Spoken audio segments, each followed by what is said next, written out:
Enem canenim, adıma kurban canım. Sen barlığında arman yok, sen benim dünya malım.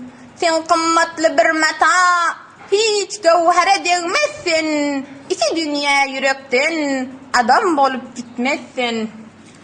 Enem canenim, adıma kurban canim. Enem canenim, adıma kurban canim. Sen barlığında arman yok, sen men yemalim. Sen kımmatlı bir mata, hiç gevhere değmezsin. İki dünya yürekten adam bolup gitmezsin. İki dünya yürekten adam bolup gitmezsin. Aya denip otursan, güya ay hem alyali. Sohbet kılıp duranda, her tellerin sadyali. Kaynap duran muhabbet, ammanın yüreğinde. Çağaların canalar, bahar sefet gülünde. Hem mezattan ziyade, hem varlığın dünyada.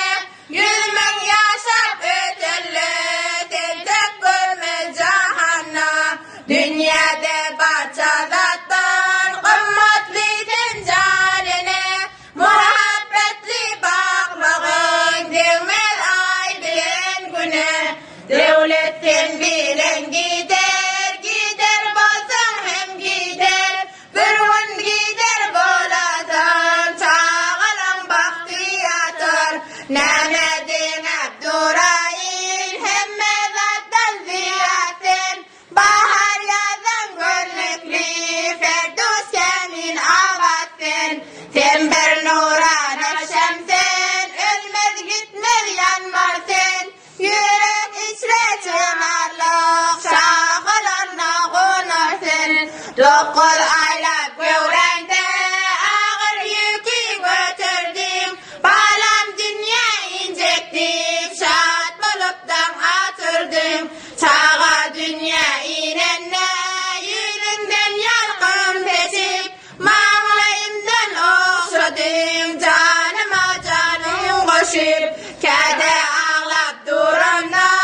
ağlama balam deyip, afit verip yatırdım, kuvvetli olsun balam deyip. Sallançakta hudilep, allay deyip yatırdım. Kışın uzak gecesin, gözün yımman atırdım. Günne dincanman, geceler düzgün yatman. İhlas bilen bağışlap, vaktin gıflete tatman. Sen bir mektep harisin, sen bir şöhretli ustad. Çağaların gönlüne beheşten hem diyattın. Sen yüreğindeki güller, kış faslında hem solmaz. Seni ellem bereller, tit yürekten hiç gülmez. Ele yatsam vasfını, adır adına değmez. Bir kitap yazsam yine, senin vasfın tökülmez. Senin vasfın yazmağa, haktan kuvvet gerektir. Sana sefet vermeye, köp yakşiyat gerektir. Vasfın yazıp otursan, kalem renginden kalar. Kağızların yüzleri, senin adından dolar.